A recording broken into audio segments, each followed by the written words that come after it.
December 22, 1943. The night air over the English Channel trembled with the sound of engines. Not thunder, but the rhythmic growl of a Luftwaffe bomber stream crossing into Allied airspace.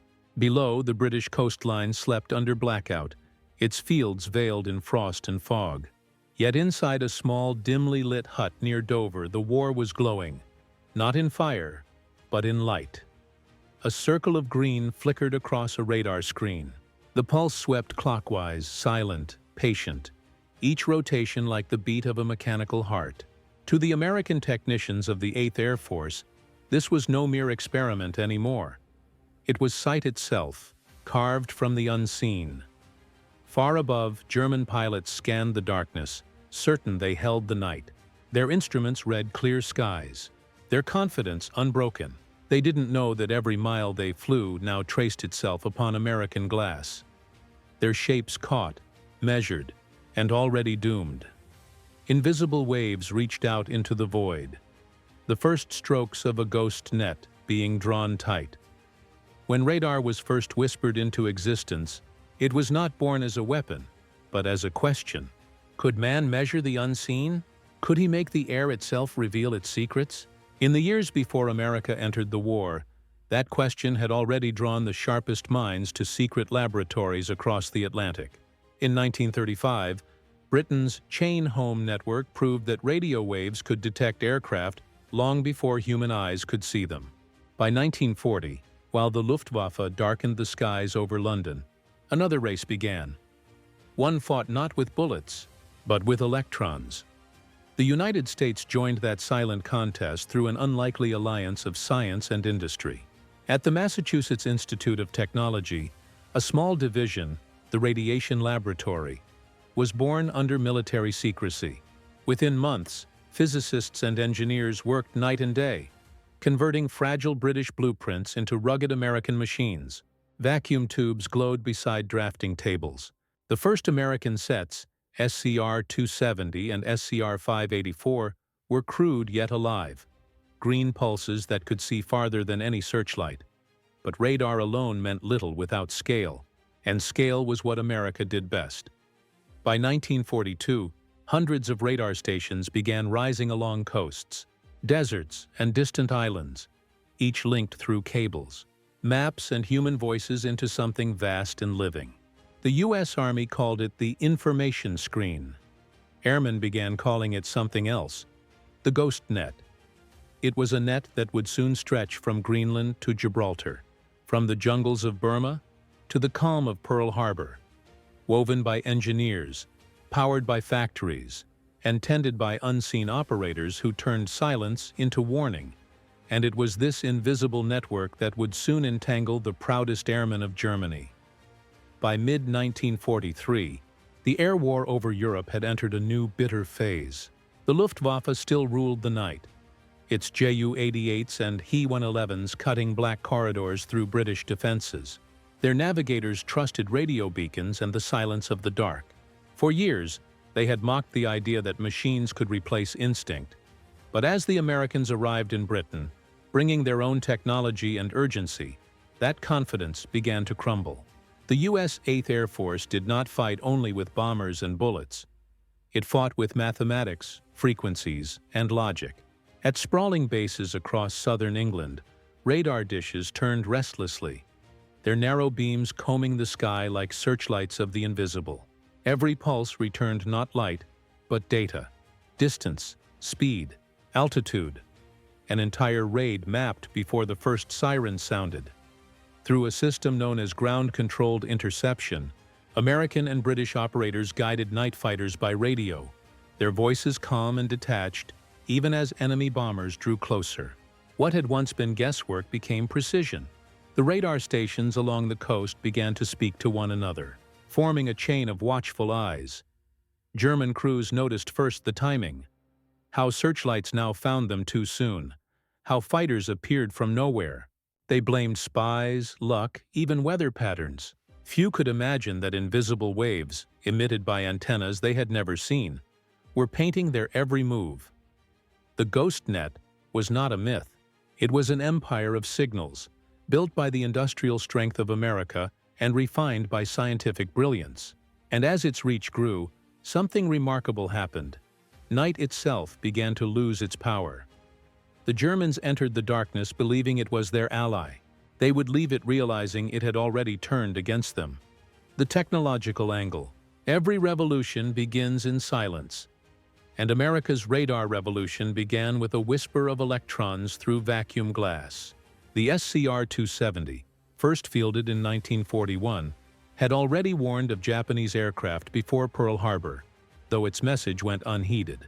By 1943, that lesson had been burned into the minds of engineers. What followed was a cascade of improvement. Magnetrons replacing oscillators, cathode ray displays growing sharper, frequencies compressing into narrow beams that could read the sky like Braille. At the MIT Radiation Laboratory, young physicists, many still in their 20s, turned theory into precision tools. Each new radar unit was lighter, stronger, more adaptable. The SCR-584 could track an aircraft within a few hundred yards. The H-2X Mickey system painted cloud-covered targets for bombers flying blind over Germany. These were no longer laboratory curiosities. They were extensions of sight itself. The tactical angle technology alone could not win the war, but how it was used changed everything. American air defense officers, learning from the British, built a doctrine that merged radar with command. Every blip on a screen became a decision point, whether to scramble fighters, redirect bombers, or conserve ammunition. Information was no longer passive. It became a weapon. By late 1943, the Americans had formed radar-directed interception teams. Operators on the ground would track enemy formations and vector fighters toward them by radio. The pilots never saw the enemy until their gun sight filled the canopy. By then, radar had already done the seeing for them.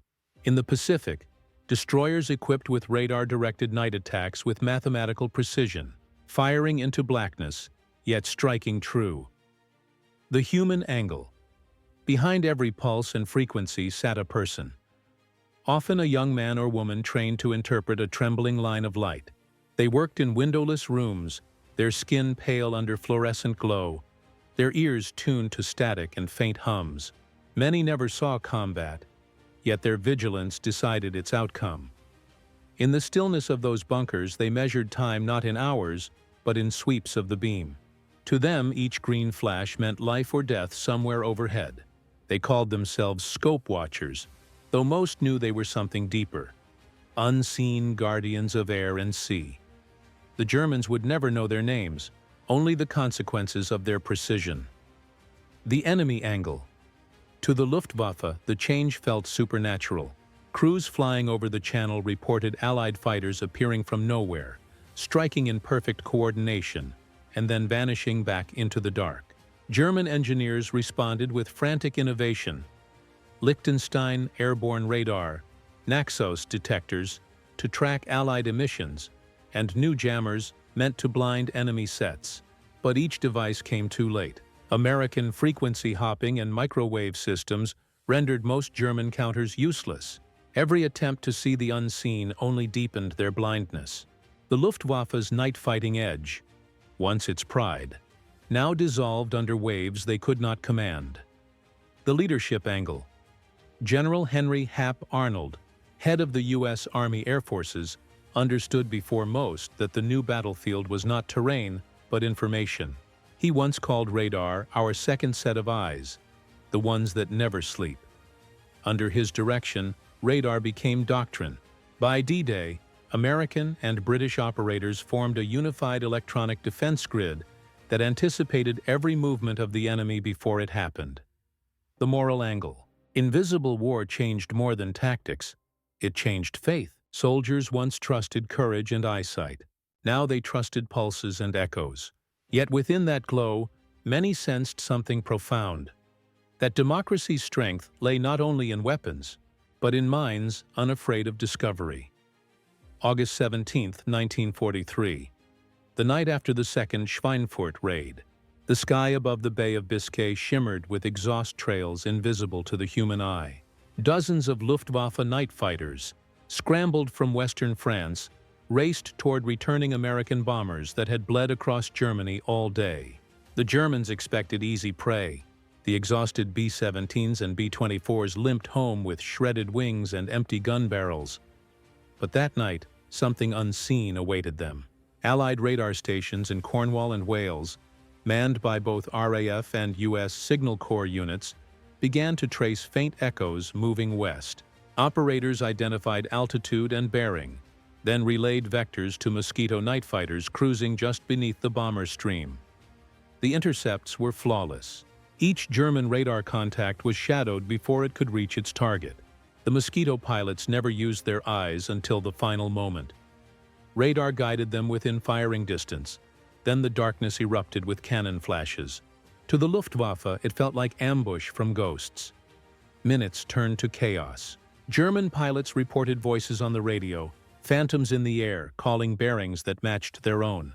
No one realized that their positions had already been triangulated by radar beams bouncing from the sea.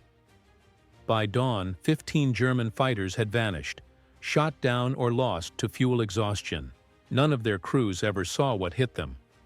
For the first time, the hunters of the night became the hunted. From the German cockpits, the world was dissolving. The instruments still read steady, altitude correct, bearing true. Yet the night around them thickened like smoke. The radio crackled with half-heard warnings, orders looping back on themselves. "No contact! No visual!" a pilot muttered, but the words died in static. Somewhere out there, invisible to human eyes, a new kind of war was unfolding. Their Liechtenstein radar screens, once the pride of German night-fighting technology, flickered uselessly. The Americans had shifted frequencies again. The very air seemed hollow, unresponsive. Below, coastal stations tracked them with precision the Germans could not match. Radar waves reflecting off metal wings, plotting their every turn. Then came the strikes. Fast, surgical. Cannon shells slashed through black sky, then silence. One by one, aircraft vanished from formation. No distress calls, no witnesses. Those who survived later swore the enemy appeared without light, without warning, as if the night itself had turned against us. In truth, it had. The ghost net, that vast web of American and Allied radar, now covered the entire Western Front.